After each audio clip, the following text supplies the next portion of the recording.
નમસ્કાર દર્શક મિત્રો, હું Yogesh Patel live group news ચેનલમાં આપનું સ્વાગત કરું છું। નિહાળી આજના સમાચાર। આમ આદમી પાર્ટીના પ્રદેશ પ્રમુખ ઈસુદાન ગઢવીની અધ્યક્ષતામાં ભરૂચ ખાતે ખેડૂત સ્વાભિમાન સંમેલન યોજાયું હતું। ભરૂચના રાજપૂત છાત્રાલય ખાતે આમ આદમી પાર્ટી દ્વારા ખેડૂત સ્વાભિમાન સંમેલનનું આયોજન કરવામાં આવ્યું હતું, જેમાં પ્રદેશ પ્રમુખ ઈસુદાન ગઢવીએ આકરા પ્રહારો કરતા જણાવ્યું હતું કે તાનાશાહી કરતી ભાજપ સરકારમાં અહંકાર આવી ગયો છે, તેથી ખેડૂતોની સરકાર કંપનીઓ સાથે મળીને ખેડૂતોની આજીવિકાનું એકમાત્ર સાધન એવી જમીન પર ખેડૂતોની સહમતિ વગર અન્ય યોગ્ય વળતર આપ્યા વગર હાઈટેન્શન લાઇન નાખી રહી છે।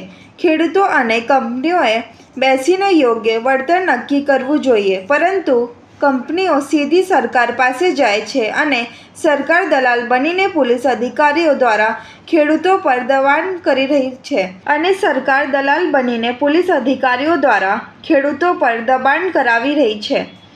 હાઈટેન્શન લાઇનના વળતર માટે બજાર કિંમતના 4 ગણા નાના મળવા જોઈએ અથવા આગામી 25 વર્ષ સુધીની જમીનની કિંમત પ્રમાણે વળતર આપવામાં આવે।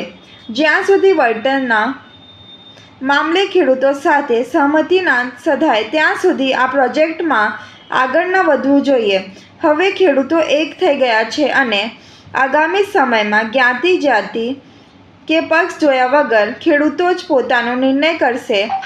તેઓએ નાત જાત કે ધર્મ નહીં જોઈ ભાજપને હવે મત નહીં આપે। તેઓએ ચૈતર વસાવા થોડા દિવસમાં બહાર આવશે તેમ પણ કહ્યું હતું।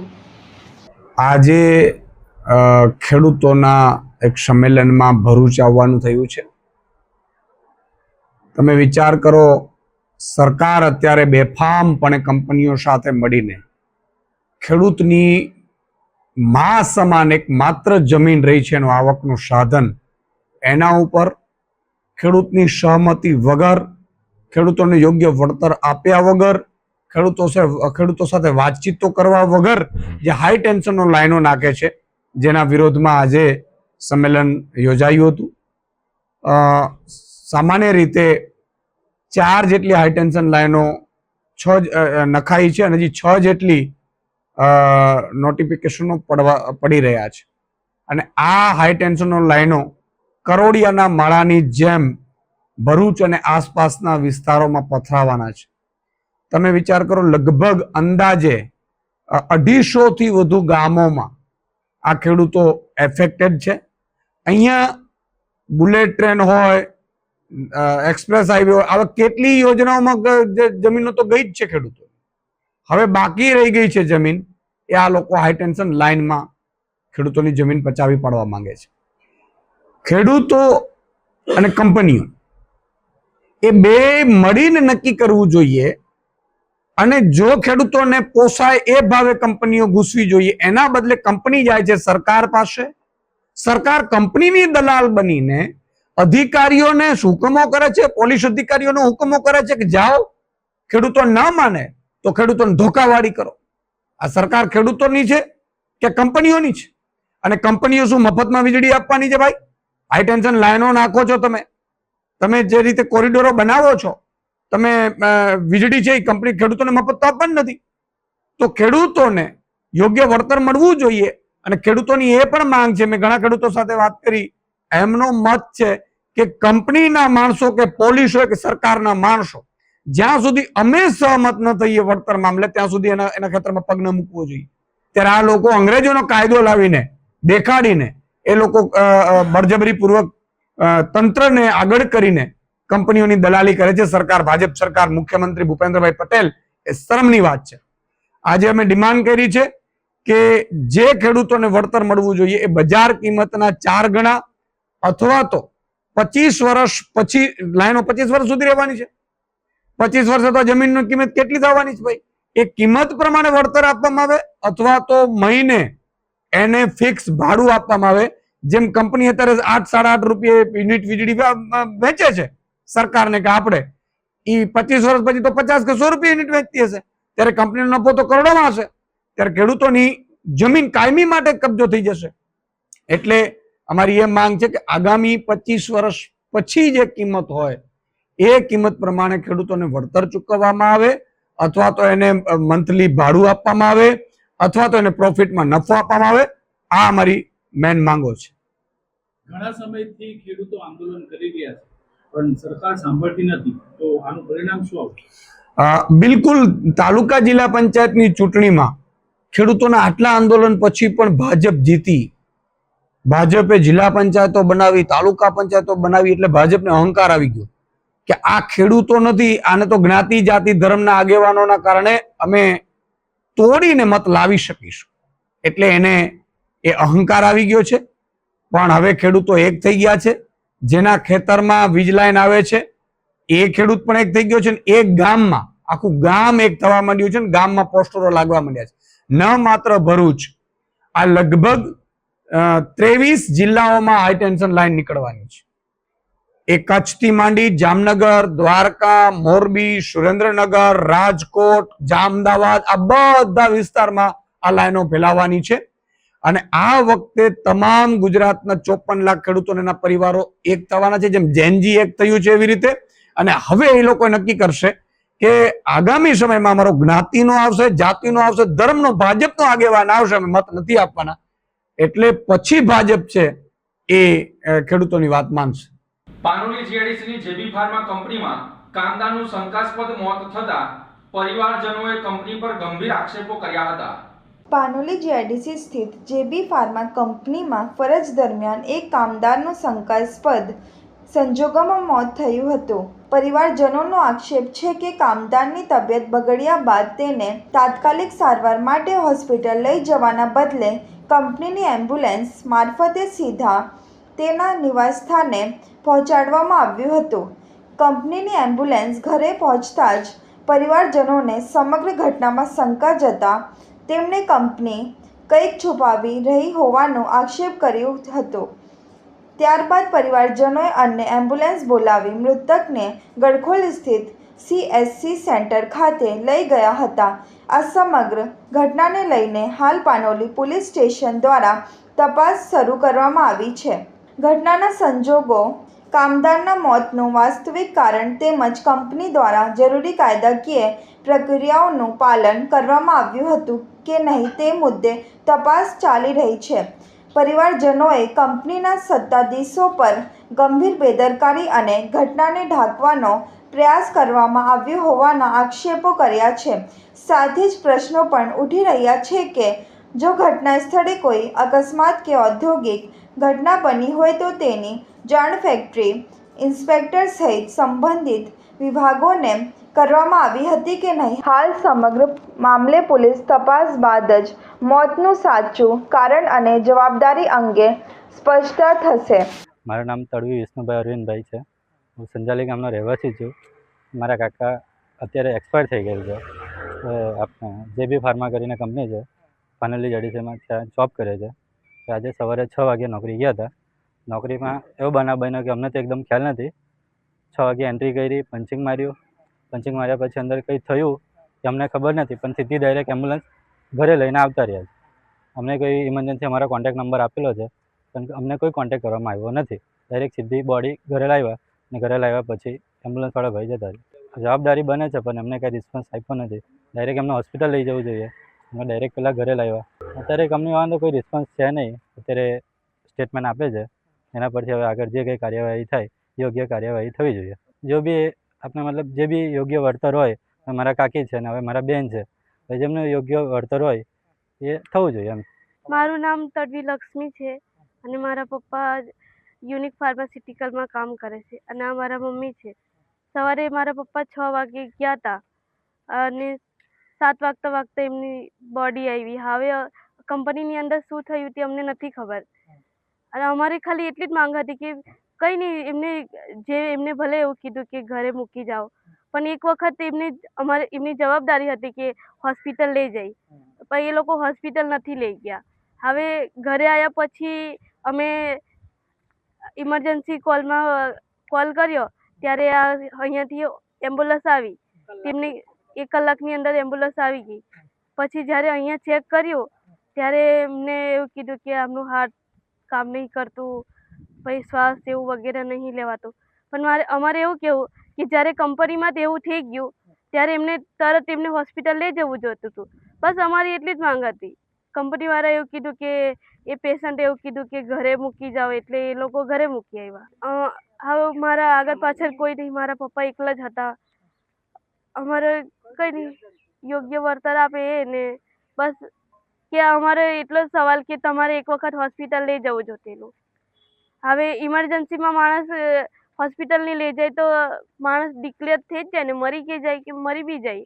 અને જ્યારે એમ્બ્યુલન્સવાળા ભાઈને કીધું કે હોસ્પિટલ લઈ જાઓ, તેમને એવું કીધું કે અહીં ગરી અમને મૂકી જવા કીધું છે. બસ એટલું કહીને પછી બોડી અમને આપીને જતા રહ્યા. પછી અમે આ બાજુ ફોન કર્યો. જંબુસરમાં ખુલ્લી વરસાદી ગટર જોખમી બનતા એક્ટિવા ચાલક ગટરમાં ખાબક્યો હતો. જંબુસર શહેરના હીરો હોન્ડા શોરૂમ નજીક ખુલ્લી વરસાદી ગટરમાં એક્ટિવા સવાર અચાનક ખાબકી ગયો હતો. અકસ્માતમાં સદનસીબે ચાલકને ગંભીર ઈજા પહોંચી ન હતી અને તેનો આબાદ બચાવ થયો હતો. ઘટનાની જાણ થતાં સ્થાનિક લોકો તાત્કાલિક સ્થળ પર દોડી આવ્યા હતા અને ભારે જહેમત બાદ એક્ટિવાને ખુલ્લી ગટરમાંથી બહાર કાઢી હતી. ઉલ્લેખનીય છે કે માત્ર 3 દિવસ પહેલાં જ એક ગાય પણ આવી જ ખુલ્લી વરસાદી ગટરમાં ખાબકી હતી. સતત બીજી ઘટના બનતા સ્થાનિકોમાં ભારે રોષ જોવા મળી રહ્યું છે. નગરજનોનું કહેવું છે કે શહેરમાં અનેક સ્થળોએ ખુલ્લી ગટરો અને બિસ્માર રસ્તાઓને કારણે અકસ્માતનો ભય સતત યથાવત છે. સ્થાનિકોએ જંબુસર નગરપાલિકાને ખુલ્લી ગટરો પર તાત્કાલિક ઢાંકણા મૂકવા અને આવી જોખમી પરિસ્થિતિનો કાયમી ઉકેલ લાવવાની માંગ કરી છે. હવે જોવાનું એ રહેશે કે જંબુસર નગરપાલિકા ક્યારે જાગશે અને નગરજનોની સુરક્ષા માટે અસરકારક પગલાં ક્યારે ભરશે. સુરતના પાનસરા ગામે સોસાયટીમાં લોખંડના સળિયાથી હુમલાની ઘટનાના સીસીટીવી ફૂટેજ સામે આવ્યા છે. સુરત જિલ્લાના માંગરોળ તાલુકાના પાનસરા ગામમાં આવેલી RR રેસિડેન્સી સોસાયટીમાં રહેતા મકાન નંબર 97ના પરિવાર સાથે સોસાયટીના જ કેટલાક યુવકોનો ઝઘડો થયો હતો. બોલાચાલી બાદ મામલો ઉગ્ર બનતા 3 યુવકો લોખંડના સળિયા લઈને પરિવાર પર તૂટી પડ્યા હોવાનો આક્ષેપ કરવામાં આવ્યો છે. ઘટનામાં સોસાયટીમાં અફરાતફરીનો માહોલ સર્જાયો હતો. મારામારીની સમગ્ર ઘટના સોસાયટીમાં લાગેલા સીસીટીવી કેમેરામાં કેદ થઈ હોવાનું સામે આવ્યું છે. ઘટનાની જાણ થતાં જ પોલીસ સ્થળ પર પહોંચી હતી અને સમગ્ર મામલે ફરિયાદના આધારે તપાસ હાથ ધરી છે. પોલીસે સીસીટીવી ફૂટેજ સહિતના પુરાવાઓના આધારે આગળની કાયદેસરની કાર્યવાહી શરૂ કરી છે. ડેડિયાપાડાના સુરાપાડામાં જનસેવા પ્રભુ સેવા ચેરિટેબલ ટ્રસ્ટ દ્વારા માનવતાનું ઉત્તમ કાર્ય કરી રાશન કીટનું વિતરણ કરવામાં આવ્યું હતું. જનસેવા પ્રભુ સેવા ચેરિટેબલ ટ્રસ્ટ ભરૂચ દ્વારા સુરાપાડા ગામમાં અંદાજે 100 જેટલી રાશન કીટનું નિઃશુલ્ક વિતરણ કરવામાં આવ્યું. આ કીટો ખાસ કરીને વિધવા બહેનો, અસહાય અને આર્થિક રીતે નબળા પરિવારોને આપવામાં આવી હતી, જેના કારણે અનેક પરિવારોને મોટી રાહત મળી હતી. ગ્રામજનોએ જણાવ્યું કે સુરાપાડા ગામમાં પ્રથમ વખત કોઈ સંસ્થા દ્વારા આ પ્રકારનું સેવાકીય આયોજન કરવામાં આવ્યું છે. ટ્રસ્ટના આ માનવતાભર્યા પ્રયાસને ગામ લોકોએ હૃદયપૂર્વક આવકારી અને ટ્રસ્ટ પ્રત્યે આભાર વ્યક્ત કર્યો. આ પ્રસંગે ટ્રસ્ટના પ્રતિનિધિ રજની સિંઘે જણાવ્યું હતું કે જનસેવા પ્રભુ સેવા ચેરિટેબલ ટ્રસ્ટ માત્ર એક દિવસની સેવા સુધી મર્યાદિત નથી. ભવિષ્યમાં પણ સુરાપાડા ગામ સહિત અન્ય જરૂરિયાતમંદ વિસ્તારોમાં સતત સેવા કાર્યો કરવામાં આવશે અને સમાજના અંતિમ વ્યક્તિ સુધી મદદ પહોંચાડવાનો પ્રયાસ ચાલુ રહેશે. જનસેવા પ્રભુ સેવા ચેરિટેબલ ટ્રસ્ટ છેલ્લા ઘણા વર્ષોથી નિસ્વાર્થ ભાવથી ગરીબ, વિધવા બહેનો, અસહાય પરિવારો અને નિરાધાર લોકો માટે વિવિધ સામાજિક સેવા પ્રવૃત્તિઓ ચલાવી રહ્યું છે, જે સમાજમાં માનવ સેવાનું ઉત્તમ ઉદાહરણ બની રહ્યું છે. આજ રોજ સોરાપાડા ગામમાં જનસેવા પ્રભુ સેવા ચેરિટેબલ ટ્રસ્ટ ભરૂચ દ્વારા રાશન કીટ વિતરણ કરવામાં આવ્યું છે, જેમાં ઘઉં, ચોખા, દાળ, લોટ, પછી બધા પ્રકારના મસાલા ને નાસ્તો પણ છે. નાસ્તો છે, બિસ્કીટ છે. એમાં એ વિધવા બહેનો તથા જે નિરાધાર હોય છે, જેમના જે ઘરમાં એકલા રહેતા હોય છે, દાદા દાદી હોય છે, ઉંમરલાયક છે, એમને રાશન કીટ વિતરણ કરવામાં આવી છે. લગભગ એમનો લાભ 60-70 બહેનો અને ભાઈઓએ લીધો છે. તો હું જનસેવા ટ્રસ્ટનો ખૂબ ખૂબ આભાર માનું છું કે તેઓ અમારા ગામમાં આવીને રાશન કીટ બહેનોને વિતરણ કર્યું. આજ રોજ નર્મદા જિલ્લાના ડેડિયાપાડા તાલુકામાં સોરપાડા ગામ ખાતે અમારી સંસ્થા જનસેવા પ્રભુસેવા ચેરિટેબલ ટ્રસ્ટ દ્વારા વિધવા બહેનો તેમજ અસહાય પરિવારને લગભગ 70થી 80 કીટ વિતરણ કરવામાં આવ્યું છે. અને આ જે પણ કીટ વિતરણ થયું છે અમે લોકોની પાસે માંગીને ત્યારબાદ આ સોરપાડા ગામમાં આવીને અમે વિતરણ કર્યું છે. આ ગામમાં ઘણા બધા એવા પરિવારો છે જે અસહાય પરિવાર છે, એમને આગળ પાછળ કોઈ નથી, કેટલાક વિધવા બહેનો છે, એમને પણ ઘરમાં કોઈ નથી કમાવાવાળું. ત્યારે અમારી સંસ્થા જનસેવા પ્રભુસેવા ચેરિટેબલ ટ્રસ્ટ અહીં આવીને એવા પરિવારોને રાશન કીટ આપ્યું છે કે જેમની આગળ પાછળ કમાવાવાળો વ્યક્તિ કોઈ નથી. અને અમારી સંસ્થા જનસેવા પ્રભુસેવા ચેરિટેબલ ટ્રસ્ટને દાતાઓએ ઘણી બધી જે મદદ કરી છે, સૌ દાતાઓને હું દિલથી આભાર વ્યક્ત કરું છું. અને સોરપાડા ગામમાં જે બહેને મને બોલાવ્યો આ સેવા કાર્ય માટે એમને પણ હું ખૂબ ખૂબ ધન્યવાદ આભારું છું. અને જેટલું થશે અમે આ ડેડિયાપાડા તાલુકાના સોરપાડા ગામમાં અમે મદદ કરશું. જય હિન્દ, જય ભારત, ભારત માતા કી જય. અંકલેશ્વરના હાંસોટમાં આદિવાસી સમાજ દ્વારા વિશ્વ આદિવાસી દિવસ નિમિત્તે અંકલેશ્વર શહેરમાં ભવ્ય રેલીનું આયોજન કરવામાં આવ્યું હતું. 9 ઓગસ્ટને સમગ્ર વિશ્વમાં આદિવાસી દિવસ તરીકે ઉજવવામાં આવે છે, ત્યારે જળ, જંગલ અને પ્રકૃતિ પૂજનના હિમાયતી આદિવાસી સમાજ દ્વારા ઠેર ઠેર વિશ્વ આદિવાસી દિવસની ઉજવણી કરવા આવી હતી. જે નિમિત્તે અંકલેશ્વર હાંસોટ તાલુકા આદિવાસી સમાજ દ્વારા અંકલેશ્વર નગરમાં સંસ્કૃતિ પગપાળા રેલીનું આયોજન કરવામાં આવ્યું હતું. આ રેલી રેલવે સ્ટેશન સ્થિત બાબા સાહેબ આંબેડકરની પ્રતિમાને ફૂલહાર અર્પણ કરી પ્રારંભ કરવામાં આવી હતી. રેલી ભરૂચી નાકા ખાતે બિરસા મુંડાની પ્રતિમા ખાતે સંપન્ન થઈ હતી. આ રેલીમાં આદિવાસી સમાજના આગેવાનો અને સભ્યો જોડાયા હતા. પરંપરાગત પોશાકમાં ડીજેના તાલ સાથે આદિવાસી સંસ્કૃતિને ઉજાગર કરી હતી. આજે 9મી ઓગસ્ટ વિશ્વ આદિવાસી દિવસ એટલે સંસ્કૃતિ અને પ્રકૃતિનું પૂજન કરવાનો દિવસ એક અમને 9મી ઓગસ્ટ આપવામાં આવ્યો છે. આજે સૌ આદિવાસી લોકો ભેગા થઈને પોતાની વેશભૂષા ધારણ કરીને અને પોતાની પ્રકૃતિને બતાવી અને એક રેલી સ્વરૂપે અમે બિરસા મુંડા ચોક સુધી જઈને પગપાળા રેલી કરીને અમારા આદિવાસી નૃત્ય કરીને અમે શાંતિપૂર્ણ રેલી સૌ બધા ભેગા મળી ને આજનું આયોજન કર્યું છે. અને સૌ લોકોએ એમાં સારામાં સારો લોકોએ ભાગ લઈ અને રેલીને સંપૂર્ણ સારી રીતે પૂર્ણ કરવાનો આધાર લીધો છે. જય આદિવાસી. અંકલેશ્વર જીઆઈડીસી બસ સ્ટેશનમાં સાપ્તાહિક સ્વચ્છતા અભિયાન કાર્યક્રમ અંતર્ગત સ્વચ્છતા અભિયાન હાથ ધરવામાં આવ્યું હતું. અંકલેશ્વર જીઆઈડીસી બસ સ્ટેશન ખાતે સાપ્તાહિક સ્વચ્છતા કાર્યક્રમ અંતર્ગત સ્વચ્છતા અભિયાન યોજવામાં આવ્યું હતું.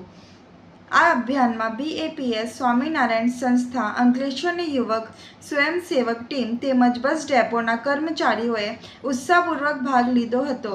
અભિયાન દરમિયાન સમગ્ર બસ સ્ટેશન પરિસર તેમજ મુસાફરો માટેના વેઇટિંગ એરિયાની સફાઈ કરવામાં આવી હતી. સ્વયંસેવકો અને ડેપોના કર્મચારીઓએ સંયુક્ત રીતે સફાઈ કામગીરી હાથ ધરી બસ સ્ટેશન પરિસરને સ્વચ્છ અને સુઘડ બનાવવાનો પ્રયાસ કર્યો હતો. આ સ્વચ્છતા અભિયાન દ્વારા જાહેર સ્થળોની સ્વચ્છતા જાળવવા તેમજ નાગરિકોમાં સ્વચ્છતા પ્રત્યે જાગૃતિ કેળવવાનો સંદેશ આપવામાં આવ્યો હતો. આજ રોજ સ્વચ્છતા સપ્તાહ અંતર્ગત ST depot GIDC bus station Ankleshwar ખાતે સફાઈ અભિયાનની કામગીરી હાથ ધરવામાં આવેલ છે. જે અંતર્ગત એસટી ડેપોના કર્મચારીઓ, સ્વામિનારાયણ ગ્રુપ અંકલેશ્વર મળી અને તેઓના સહયોગથી એસટી ડેપોનું પરિસરની સફાઈ કરવામાં આવી તેમજ સ્વચ્છતા અંગે મુસાફરોને જાગૃતતા ફેલાય તે માટે સમજ પણ આપવામાં આવી. તો આ હતા આજના સમાચાર. નવી ઘટનાઓ સાથે ફરી મળીશું.